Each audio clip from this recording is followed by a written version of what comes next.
publica o perece, que es seleccionamos los artículos, seleccionamos las revistas con el criterio de alto factor de impacto y publicamos muchos artículos, muchos y muy artículos y muchos. Ah, bien, vale, lo has visto. Es que no podía venir a Galicia y no decir eso. Bueno, pues un modelo diferente que es la ciencia abierta. Igual no, la transparencia es demasiado abigarrada. Les voy a intentar explicar. Cuando ustedes tienen algo para publicar, eligen la revista y la publican. Y ahí se acaba el proceso. Solo está esa fase central. Lo que yo les propongo es algo un poco más trabajoso. Aparte de esa fase central, que haya una fase previa y una fase posterior. La fase previa es que ustedes creen su marca, que se establezcan. Eso no pasa por publicar en revistas, aunque eso va a apoyar mucho luego la marca. Pasa, por ejemplo, por tener una presencia en redes sociales, academia, red, o una presencia institucional. Y luego, la segunda parte es que, una vez publicado, no abandonen el artículo, explótenlo. Explótenlo de diferentes maneras. Tradicionalmente se mandaban separatas a los colegas, o se publicaba alguna cosa en algún periódico si era algo relevante. Ahora tenemos las redes sociales. Explotémoslo todo. Eso implica, sobre todo, abrir. Sobre todo, compartir. Ese es el sentido de la segunda parte de la transparencia. Es decir, hemos pasado de un proceso solo centrado y finalizado con la publicación en la revista, a un proceso donde hay que hacer algo antes y hay que potenciar lo que se está haciendo en la revista después. Vamos a ver algunas estrategias. Pues aquí, simplemente algunos pasos, algunas sugerencias. Bueno, pues por supuesto, depositar. Depositar se puede hacer a nivel del repositorio institucional de la universidad, o se puede hacer en instituciones de tipo ResearchGate o academia. Internacionalizar, pues aunque publiquen en español, pues hagan ustedes algún resumen en inglés, algunas palabras clave, siempre puede ser interesante. Hoy por hoy con el Google Translator, la verdad es que cuando tú descubres que un trabajo te puede interesar, automáticamente lo puedes tener traducido. Ojo, a nivel de uso personal, nuevamente, como alguno de ustedes me presenten un texto traducido a un comité con el Google Translator, olvídense de la plaza, para siempre. Y una precisión al inglés. Traducir siempre al inglés. Bueno, vamos a ver. Como norma general, yo recomiendo siempre, además de tu idioma, el inglés. Pero eso también depende de la disciplina. Si hablamos de filosofía, pues el alemán puede tener un peso importante si eres experto en Kant, por supuesto. Ya, pero ¿qué quiere decir? Que la traducción del idioma que se haga en inglés y no se haga en español, porque la máquina va a traducir al inglés y después del inglés al español. Ah, sí, perdón, te he entendido, sí, porque el sistema más refinado es el inglés. Sí, lo que quiere decir es que siempre es conveniente hacerlo al inglés porque pues, al final es donde más se ha invertido en inteligencia artificial. En finés, no pongamos finés español, que pongamos finés inglés. Sí, es un muy buen consejo y es correcto. Perdón. Entonces les estaba comentando algunos de estos pasos. Bueno, publicitarlo, pues un poco lo que les estaba comentando, puede ser en redes sociales o en foros locales. El tema de enriquecer, fíjense, es una cosa que quizá yo pertenezco a una generación que no estamos acostumbrados a ello, pero hacer vídeos sobre los contenidos de los artículos. Es relativamente fácil, las cámaras que hoy en día existen proporcionan una calidad impresionante. Me estoy refiriendo a cámaras de estas que llevan los turistas que van a ver la plaza del Obradoiro. Es decir, cámaras realmente muy sencillas obtienen una calidad enorme y a través de YouTube, espero que esta sesión pues, tenga también cierto éxito, pues desde luego tiene un impacto. Luego, pues a veces el tema del posicionamiento, pues, esto es un poco más sofisticado, pero por ejemplo, se dan casos donde pues, títulos de trabajos que son ridículos, que no dicen nada, bueno, pues hay que cuidar ese tipo de cosas. Bueno, eso requiere quizá un aspecto un poco más técnico, pero tenerlo en cuenta. Los títulos tienen que tener una carga semántica que ayude a su difusión y luego pues ligar todo esto a la marca personal. Vamos a poner algunos ejemplos que yo creo que así lo vamos a entender. Por ejemplo, seguimos con el ejemplo de Andrés. Tenemos una presencia personal que es una página personal. Esta página personal, pues con un programita, un robot que nosotros tenemos, hemos averiguado que tiene 37 páginas. Bueno, mi página personal tiene 400. Pues, bueno, pues quizá ni tanto ni tampoco. El profesor Gary King, que es mi referencia de la Universidad de Harvard, tiene una página personal de 8.000 páginas. Yo aquí, por no exagerar mucho, diría que falta algo, que es que además del formato texto, no he encontrado que haya documentos en texto completo. Faltarían PDFs. Es decir, que como consejo básico, quizá enriquecer la página, pero sobre todo ofrecer algo que sea de chicha, si me entienden, de contenido académico, que sean pues, versiones en acceso abierto, texto completo de alguno de los trabajos. Fíjense que a nivel de repositorio está muy bien, tiene 38 trabajos que más o menos corresponden con la cifra que hemos visto al principio de artículos. Los libros, depositar los libros es más complicado, pero fíjense que el depósito está bastante bien. Sin embargo, la cifra del total de Minerva, el repositorio de la Universidad de Santiago de Compostela, no es tan buena. Yo creo que 9.000 trabajos para toda la universidad quizás es un poco bajo. Habría que hacer mayores cosas. Es una opinión.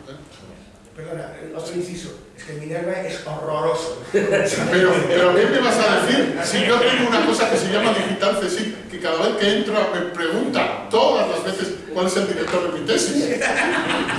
¿Qué me vas a contar? Bueno. Es una locura interpretar esas cosas. Bueno, aquí he encontrado este señor, que a este señor sí le he encontrado en Google Scholar, pero sí en la Wikipedia, y lo he encontrado porque es el único que cita. Ven ustedes al grupo ante abajo. Menciona al grupo ante. Bueno, pues aquí he hecho pues la referencia en este caso y lo que he hecho es lo mismo para todas las lecciones de la Universidad de Santiago de Compostela. Y fíjense algunos detalles interesantes. El tema de la Wikipedia. Lo de Pyongyang, quería preguntarte en privado, ¿eh? Esta página me la ha hecho alguien y no sé quién es. Y yo no tengo ganas de entrar en Wikipedia ni mirarla, claro, porque me parece que es... Pero yo tengo que preguntar de verdad qué hacías en Pyongyang. Alguien ha hecho la página, pero no de verdad. Sí, no, de verdad pensé que alguna relación tenías. Originalmente ponía que era geógrafo en Santiago, pero alguien quitó geógrafo y filósofo y puso Pyongyang, pero no lo he hecho yo. No lo voy a hacer. Bueno, centrándome en la parte central, fíjense que siguiendo más o menos la actuación del compañero, que en principio es coherente, que la parte de Wikipedia para toda la Universidad de Santiago de Compostela es una oportunidad perdida. Es decir, la cantidad de artículos de la Wikipedia que podrían tener algún tipo de referencia a investigaciones, instituciones, historia, etc., de la Universidad de Santiago, fíjense, para el total 565, y por ejemplo en gallego hay prácticamente el doble, no llega al doble, pero prácticamente el doble que en castellano. Y en inglés es una cuarta parte. Perdón, Sí. es que el ejemplo que dice él es muy habitual, y que tú quieras poner un artículo en Wikipedia no significa que te lo respeten y que respeten el contenido. Es muy engañoso Wikipedia. Sí, bueno. Lo digo porque a mí me encargaron hacer una página para una científica. La científica me proporcionó su material, su foto, y Wikipedia continuamente, los revisores de Wikipedia me mandaban, le vamos a cortar porque usted está haciendo algo que no está permitido. Y yo digo, pero esto es de loco. Pero te digo, no, lo que ocurre es que son muy estrictos y la solución es obvia. Tienes que hacerlo fuera del dominio de la universidad. Porque si lo haces del dominio de la universidad... Estaba fuera del dominio de la universidad.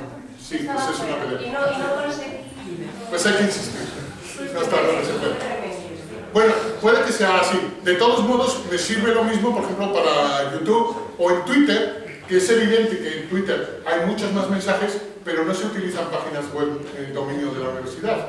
Es decir, mucha gente seguramente está utilizando Twitter, pero un mensaje en Twitter sin un enlace se queda corto, se queda cojo. Son 240 caracteres. No puedes contar mucho, siempre debes añadir algún tipo de enlace. Entonces pues se ve que el número de enlaces es relativamente bajo. Es decir, es una oportunidad perdida. En cuanto a Reserve y Academia, pues en realidad no lo he comentado porque funciona, es decir, más o menos parece ser que la presencia en tanto Reserve como Academia está bien, pero lamentablemente creo que es a costa de Minerva, que es quizá el El problema. problema es que para subir un artículo a Academia das 2 pasos y para Minerva tienes que dar 18. Sí, lo sé. Tan Totalmente. sencillo como eso. ¿Y las métricas de los repositorios institucionales son igual de malas que las métricas de Academia y Sí. Research? Sí, y te voy a comentar por qué. Por el problema de los robots. El problema de los robots. Son cifras que no son creíbles. Lo que pasa, nosotros hemos hecho, en eso puedo decir yo como autor, hemos hecho estudios y hemos visto que las distribuciones se parecen. Pero el problema es que algunas son, quiero decir, cuando ves que sube y baja y corrigen los datos, el sube y baja queda, el patrón queda, pero las cifras son absurdas. Entonces esas cifras solo se pueden entender en el sentido de que hay robots que están descargando. Y esto pasa en todos los repositorios. Hace poco estuve en Brasil y estuvimos hablando de uno de los sistemas de referencia a nivel mundial, que es el Cielo, y el Cielo está dando cifras de 1,5 millones de descargas por día, lo cual es absurdo. Solo se puede entender con un uso masivo de robots, que además pues sabemos que tienen unos orígenes claros, que son Nigeria, Irán, China, India, es decir, que son robots de recopilación, no sabemos con qué fines, simplemente de ahorro. Sí. Perdón, yo me tengo que ir, pero Sí. bueno, te agradezco muchísimo la charla, me parece muy interesante. Yo solo tengo 2 preguntas muy rápidas. Sí, por favor, estamos terminando, en realidad, así que adelante. Bien, la primera es, esto está muy bien, pero ¿de dónde sale el tiempo para hacer esto? Porque nosotros nuestro objetivo, o sea, si nos contratan en principio para ser profesores y para ser investigadores, y en principio hasta ahora para publicar, por lo tanto no hay más horas, el día, yo lo digo esto, creo que cada día, no tenemos más horas que 24 y es imposible encima sumarle esto. Claro que tenemos Twitter y hacemos cosas, pero ¿no? Utilizando la cita, ¿no? Hacemos cosas, pero no se puede llegar a más, ¿no? Y después, por otro lado, muy importante, a mí me parece muy interesante toda la crítica inicial a las revistas, al factor de impacto. Pero esta crítica es muy peligrosa en manos de muchas personas en el sistema español, porque estamos escuchando esta crítica de gente que no ha hecho demasiado o ha hecho muy poco, y ahora lo que está diciendo es que los que hemos publicado en JCR sin factor de impacto no vale. Y esto ya se está empezando a escuchar, ¿no? Como que es una cosa que no. Claro, entonces, ¿a qué le hemos dedicado? Porque el sistema no se ha evaluado así durante 20 años, al menos, que es mi vida académica. Sí. ¿Y ahora qué? Ahora vamos a cambiar todo el sistema, va a desaparecer eso, con lo cual todo lo que hemos hecho no vale para nada, y como no hemos hecho un libro, o sí, ¿no? Pero no hemos hecho un libro sustantivo, ya estamos muertos. Claro, es que el tema es que tampoco se pueden ir cambiando las normas constantemente, porque esto crea una inestabilidad brutal en el sistema, de evaluación, digo. Bueno, vamos a ver, empezaré por la segunda parte, que creo que es la que puede interesar más a todos. Vamos a ver, en principio ha habido siempre, yo históricamente ya pelo canas de esta área, siempre ha habido un grupo de científicos que se han rechazado la evaluación, así por norma, que no quieren ser evaluados de ninguna manera. Bueno, pues esto es lo que se pretende luchar y se pretende ir cambiando la estrategia de manera que la gente que es mediocre o que es vaga, pues quede retratada. Entonces, tienes mucha razón, pero es que la solución no pasa por cambiar métricas, pasa por cambiar la transparencia. Yo si me sigues en Twitter, la almohadilla que más utilizo es transparencia. Es decir, yo estoy a favor de que se cree un gran sistema nacional, o al menos sistemas institucionales, donde todos y cada uno se vean. Y se vean los valores que se dan. Y luego, los comités sean los que decidan qué valores son más relevantes, qué indicadores son más relevantes, pero que de una manera neutra, pública y transparente se ofrezca el sistema. Y luego, a partir de ahí, como el sistema está ahí disponible, pues se saquen los datos. Entonces, esa es la solución. Esto se está grabando y quizás no debería decirlo, pero yo creo que el principal problema que existe ahora con los temas de evaluación no es tanto el énfasis en la excelencia, sino el hecho de que hay que reconocer la mediocridad. Es decir, estos sistemas deberían ser más capaces de reconocer la mediocridad, porque la excelencia no suele plantear problemas. Más o menos se puede reconocer. Y respecto a la primera, pues voy a ser un poco duro. pero si nuestros competidores en Europa lo hacen, pues tendremos que sacar tiempo de algún sitio. Ese es el tema. Si ellos lo hacen, pues tendremos que sacar tiempo de algún sitio. Desde un punto de vista, desde un punto de vista pragmático, pues más inversión. Te estoy oyendo y es una solución. Más inversión en técnicos, sí. Más inversión en técnicos. Una pregunta un poco relacionada con lo que decía antes, creo. ¿Qué pasa con las publicaciones de aquellos autores que tienen que ser evaluados y que son publicaciones de hace 20 años, 30 años, que nunca han sido evaluadas? Por ejemplo, hablo de gente que se presenta a los exenios y que nunca lo ha hecho. Y que esas publicaciones estaban hechas conforme a unas directrices que ahora son distintas, efectivamente. Y esto quiero enlazarlo con esas revistas en las que se publicaba por entonces que no estaban indexadas en ningún sitio, o que estaban indexadas bases de datos que ahora no se reconoce como válidas, o como las mejores, digamos. ¿Qué pasa? ¿Hay algún mecanismo para reconocer ese tipo de...? Sí, vamos a ver. Web of Science incluye desde 1900. Entonces, lo que tú puedes hacer es, como no tienes el dato de factor de impacto, porque la revista no está indexada, tú puedes mirar el número de veces que ha sido citado. Y luego lo que hay que hacer es contextualizar, es decir, averiguar el volumen de citas de ese año. Es decir, tú no puedes, lo que yo comentaba que la comparación entre años no tiene sentido, pues aquí lo que hay que hacer es que tú tienes que decir el porcentaje que representa tu contribución en esa disciplina en ese año. Por ejemplo, si tú has recibido 2 citas en 1960 y en 1960 la media de citas por artículo era de 1,5, tú tienes un 125%. Es decir, exige un trabajo adicional, pero se puede hacer. Lo que hay que hacer es personalizar, es decir, buscar el momento en que se hace y relativizar. Hay que ver la producción en ese momento. Una cosa muy interesante que la gente no sabe es que WOS y Scopus también, pero WOS tiene la cobertura, como te digo,